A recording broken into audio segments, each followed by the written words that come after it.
Hello everyone, my name is Hubert and welcome to Teach Me channel. Today we'll be looking at GCSE Chemistry Electrolysis. Now, in a past video we covered what is one way to get the metals from a metal ore, which is by burning it in a furnace. However, that was only, as I mentioned, that was only one of the two ways we can extract a metal from its ore. Now, today we'll look at the other way to do this, which is electrolysis. I will explain to you what it is, how it works, why are we even doing electrolysis in the first place, and I will show you some important equations that are involved in the sort of electrolysis. Now, without further ado, let's get started. First of all, what is electrolysis? The clue is in a word, electrolysis. Electrolysis. So, electro stands for electricity, and lysis means splitting up, and that you will come across this in biology, you will come across this in science a few more times actually. So, basically what electrolysis means is splitting something up using electricity. And that's, at the very core of it, that's exactly what electrolysis is. Now, why do we even bother with electrolysis? We already have the kiln furnace method to break up metal oxides. Why would you bother with electrolysis? Well, like we said, in the furnace, burning in a furnace method in the presence of carbon, what happens is the carbon basically displaces the metal to take up that oxygen and leave the metal in its sort of elemental form, not bound to oxygen. If you want more info on that, check out my video on metal oxides. But that's what the furnace method did. Carbon displaced the metal. Now, what does carbon need to do to be able to displace a metal? It needs to be higher than the said metal in reactivity series. So here I drew up a part of reactivity series. It's not full reactivity series, it's just a part. So here we have a carbon. Basically everything below carbon will work with the furnace method, the old method we talked about. Because carbon's more reactive than all this stuff, and then it can displace those metals. However, anything higher than carbon in reactivity series will not work with the furnace method because carbon is not as reactive as those metals, and therefore it is unable to displace them. Simple as that. Now, that's where electrolysis comes in. Electrolysis can split up any metal.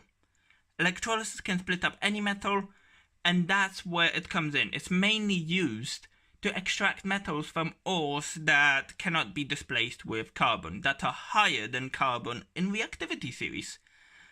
Now, electrolysis is a very energy-demanding process. You will see in a minute. It's an incredibly energy-demanding process.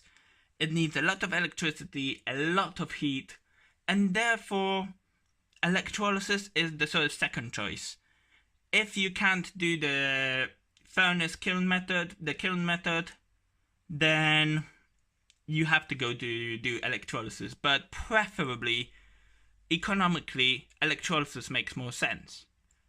Sorry, what am I talking about? The old furnace method makes more sense.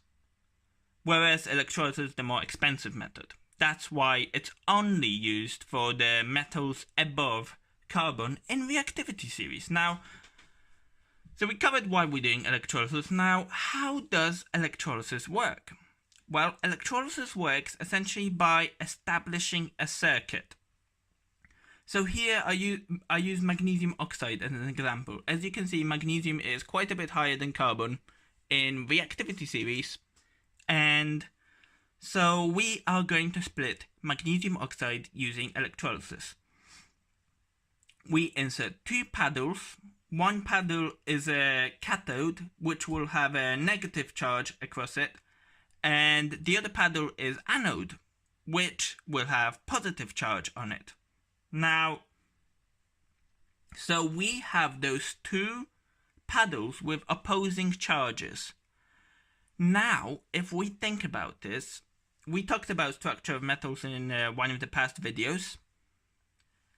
If we have magnesium oxide, magnesium tends to have a positive charge. Magnesium tends to give away electrons to oxygen in order to bond, whereas oxygen tends to have a negative charge because it ends up taking those extra electrons.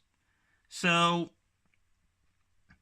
those ions of magnesium and ions of oxygen have opposing charges, and that's where the paddles come in. So we basically put those paddles in a tank of often you would use either dissolved magnesium oxide dissolved, or you would just straight up use molten magnesium oxide. So you can see again how much energy we require. If we require a molten magnesium oxide to make this work, that makes it a very energy demanding process. Now, sometimes you can use dissolved form of it, so that helps you save a little bit money. But so we have either dissolved or molten magnesium oxide here. Now, magnesium has a slight positive charge on it. Oxygen has a negative charge on it in their ionic forms. And the paddles have opposite charges. Now what happens is we establish a current going through here because we have current conducting particles here. So we have a complete circuit here. And so what happens is cathode has a negative charge. So anode has an opposite charge.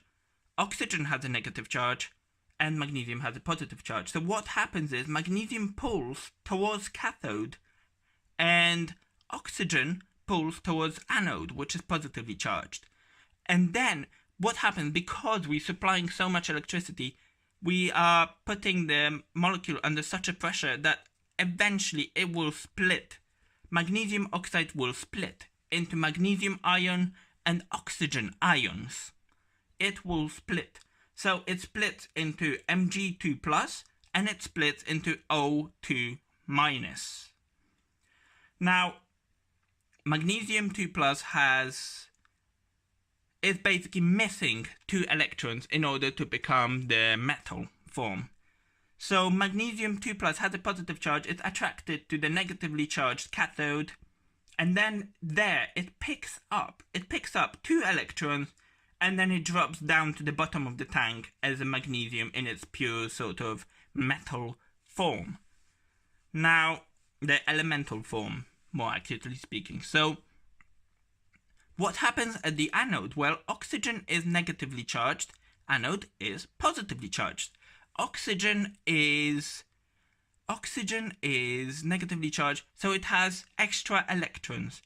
And it goes to the anode, and then it loses those electrons. It gives those 2 extra electrons away. And then, because these lose these electrons, we can form O2, elemental form of oxygen. And because it's a gas, it will go up and leave, and it will leave the sort of electrolysis tank. Okay, so the overall equation for this would be, we have magnesium oxide splitting into magnesium and oxygen. Now, because oxygen is O2, we need to balance this. So we have 2 MgO splitting into 2 magnesiums and oxygen element. So that's the overall equation. But now, if you think back to the last video that I made on redox reactions, if you can think about this, we are sort of dealing with redox here. Because magnesium is gaining 2 electrons, magnesium ion is gaining 2 electrons to become magnesium. Gain of electrons is reduction. So we have reduction going on at this side of a business, and we can show it in an equation. Mg2 plus 2E minus gives you magnesium. And the opposite's happening in the oxygen, where it is losing those 2 electrons. So what we are getting here is oxidation. We have 2 O2 minus, and then that splits into O2 plus 4 electrons left over. And basically, because we are losing electrons here, that is oxidation. So that's what's happening. We have reduction on this side of a business, and we have oxidation on this side of business. So that's electrolysis in the pill. That's it for today. Thank you very much for watching my videos. I really appreciate when you guys watch my videos. If you want to stay up to date on daily math, science, and some biomedical science videos, smash that subscribe button below. I hope this video helped you. If you think it helped you, give me a big old thumbs up. Thank you again for watching, and see you next time.